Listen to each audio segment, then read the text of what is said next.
Beleza, beleza, beleza. Eu vou falar sobre Deadpool e Wolverine. Eu assisti ao filme, não tenho visto. Há muitos filmes de super-herói recentemente. Quem me acompanha mais aqui deve ter percebido. Tem vários filmes que eu acabei pulando, como as Marvels, como Eternos, Shang-Chi, O Último Homem-Formiga. Não assisti Adão Negro, né? Pra vocês não dizerem que é só filme da Marvel que eu não tenho visto. E o motivo é muito simples. Eu tô desanimado de ver esses filmes. Os filmes estão cada vez piores, cada vez mais parecidos um com o outro, cada vez mais lugar comum. E a expectativa que as pessoas têm quando eu produzo conteúdo é que eu vá fazer um conteúdo voltado pra comunidade nerd, falando sobre as prospecções pro futuro da Marvel e tentando relacionar com as histórias de quadrinhos. Não é isso que eu faço. Se vocês não perceberam, tem uma frase aqui atrás, ó, cinema sem nerdice, e é óbvio que o que eu quero dizer é que esse não é um canal de cultura nerd, como se convencionou chamar nos últimos anos, né, que é a pessoa que gosta de fantasia, quadrinho e principalmente super-herói. Mas se você quer uma análise cinematográfica, obviamente usando também o conhecimento que eu tenho e a bagagem de ter visto outros filmes da Marvel anteriores, que vão ser importantes aqui na análise desse filme, fica aqui, senão eu tenho certeza que tem outros conteúdos mais parecidos com o que você busca aqui no YouTube. O primeiro Deadpool, lá de 2015, já era um filme sobre os filmes de super-herói. Ele era um filme que tinha um humor autodepreciativo muito grande, mesmo que essa onda de filmes de super-herói ainda estivesse lá no topo, antes de os últimos dois Vingadores, por exemplo, que foram um grande fenômeno, mas o Deadpool já usava um tipo de humor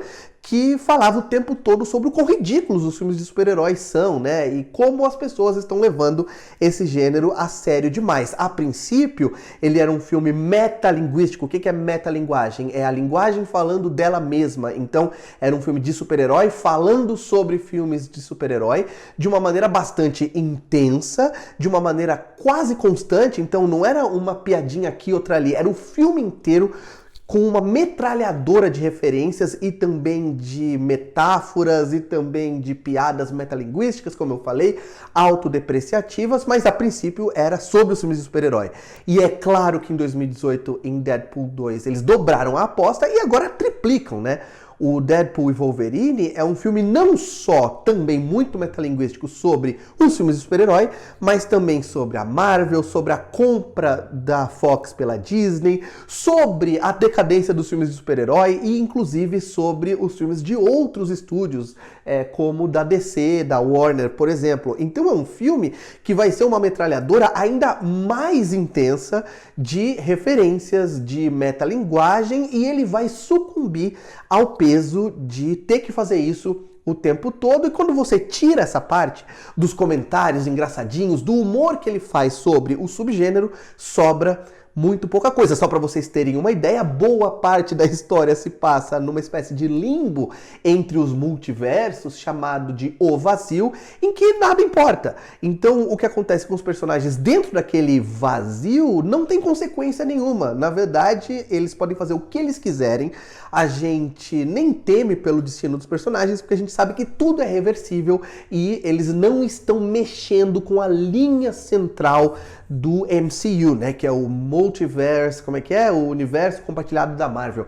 Não lembro qual que é o termo em inglês. Então é um filme que, se você apertar, sobra muito pouca coisa, mesmo que ele tenha os seus momentos divertidos, claro. Em uma trama que não faz absolutamente nenhum sentido, o Wade Wilson, Ryan Reynolds, precisa salvar seu multiverso da destruição após a morte do, entre aspas, âncora da sua realidade, Logan, Hugh Jackman. Como ele vai fazer isso? Com a ajuda do Logan de outra realidade paralela, emoji de palhaço. É óbvio que o que funciona aqui é o humor do filme. Esse humor metalinguístico tem momentos muito divertidos. Tem um momento lá em que eles estão num cenário pós-apocalíptico, super árido, à la Mad Max, e tem um logo da Fox caído, quebrado, imenso. E é claro que ele está fazendo piada com o fato da Fox ter falido, ter sido comprado pela Disney, etc. Mas nos filmes de super-herói recentes, e Deadpool também sofre disso, existe uma necessidade cada vez maior de colocar esse tipo de easter egg. É claro que aqui é muito mais direto, é muito mais metalinguístico, mas os filmes parecem que giram em torno dos easter eggs. Um easter egg deveria ser um elemento metalinguístico que está escondidinho ali no filme, é um só ou dois ao longo do filme, para que as pessoas percebam e quem perceber se sinta feliz, né? Olha só como eu sou inteligente, eu percebi aquela referência. Mas aqui as referências são disparadas numa quantidade absurda. E fora isso, os filmes de super-herói recentes, eles têm ficado reféns, não sei se vocês percebem isso, da aparição de personagens antigos do universo diegético ou não dos estúdios que estão produzindo os filmes ou personagens futuros de novos filmes. Então, boa parte da discussão sobre esses filmes da internet acaba sendo sobre quem aparece. Ah, vocês viram que aparece fulano? Vocês viram que ator tal voltou? E agora no TikTok você vai ver os edits, né? Os edits do Wolverine e Deadpool e Wolverine, na verdade, e vários giram em torno disso. Quem aparece, quem não aparece, os atores que voltam, os atores que aparecem pela primeira vez, etc. E isso é muito pouco, né? Se você só consegue falar isso sobre o filme, significa que está faltando alguma coisa a mais. Tem uma outra tendência que está relacionada a essa, que os filmes de super-herói acabaram tendo que adotar, e eu acho que eles não têm mais para onde ir, que é a tendência do crossover. Porque pensa comigo, gente, lá nos anos 2010, final dos anos 2000, começo dos anos 2010, quando a Marvel criou essa ideia de fazer um universo compartilhado, ela lançava filmes como Thor, como Capitão América, como, sei lá, eu não lembro mais, Homem de Ferro 2, sei lá, já pensando e já preparando o espectador para essa grande reunião que seria os Vingadores. E aí sempre depois dos Vingadores passou a ser, tá, a próxima vez que os Vingadores estiverem reunidos vai ter mais gente, agora vai ter fulano e ciclano. Chegou um momento em Vingadores Ultimato, lá em 2019, em que já estava todo mundo, e que foi tão grande que depois dali não tem mais para onde ir. Então os filmes que voltaram a ser individuais, os novos filmes do Thor, os novos filmes do Homem-Formiga, começaram a ser mais sem graça, porque as pessoas já tinham chegado no clímax e depois tudo era anticlímax, né? Tudo já não tinha mais a mesma graça. Então é óbvio que existe uma necessidade da indústria de mais crossovers. Beleza, a gente já viu os Vingadores juntos muitas vezes. Quando vai ser que eles vão se juntar aos X-Men?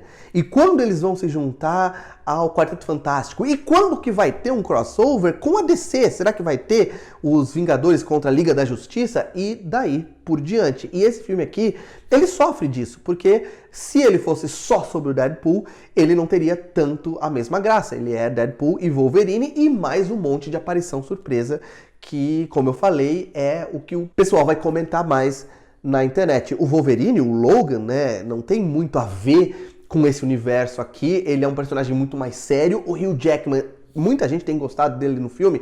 Eu acho que a melhor coisa que eu posso falar dele é que ele consegue manter certa seriedade pro personagem, mesmo nessa porra louquice completa que é o Deadpool, mas em alguns momentos dá pra ver que ele tá deslocado, sim. E a outra tendência é a tendência de multiverso, né? Vocês já perceberam que tem vários filmes recentes do universo da Marvel, por exemplo, que tem apelado pro multiverso, né? Tanto filmes do Homem-Aranha, como, por exemplo, o Homem-Aranha no Aranhaverso e através do Aranhaverso, quanto filmes do MCU mesmo, como o último Doutor Estranho, e agora também essa entrada do Deadpool no MCU também usa dessa convenção, dessa facilidade do multiverso, porque, como eu falei, ele pode fazer qualquer coisa que dá pra corrigir depois. Ah, não, na verdade isso aqui foi numa outra linha narrativa. Inclusive, o filme já começa falando sobre o fato de que ele tem a responsabilidade de não estragar o legado do Logan, que foi talvez o melhor filme de super-herói já feito, ou um dos melhores, e ele tinha morrido, né, o Wolverine,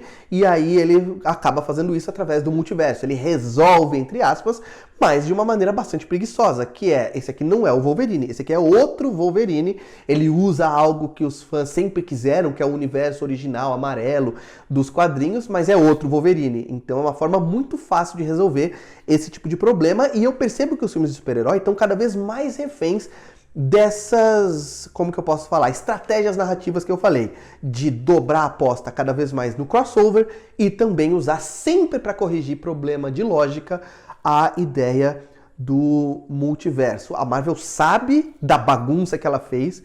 Esse filme aqui, ele não tenta mais ficar corrigindo as coisas, né? Ah, por que que o Deadpool não conhecia os Vingadores antes? Por que que ele não fez nada? Por que? Então eles ficam tentando, às vezes, conectar as coisas, mostrando, por exemplo, como o Wade Wilson teria corrido atrás de participar dos Vingadores e sido rejeitado, mas de forma geral, na maior parte do tempo, parece que a Marvel percebeu que nada mais faz sentido e ela chutou completamente o balde, né? E quando não dá pra mexer em mais nada, ela vai pra esse lado da metalinguagem, como eu falei. Eu até gosto da ideia de esse ser um filme de encerramento de um universo que nunca existiu, na verdade, dos filmes de super-herói da Fox. Então ele dá a oportunidade de alguns personagens voltarem, outros personagens novos aparecerem, mas eu acho legal a ideia, só que, em primeiro lugar, eu não acho que funcionou tão bem.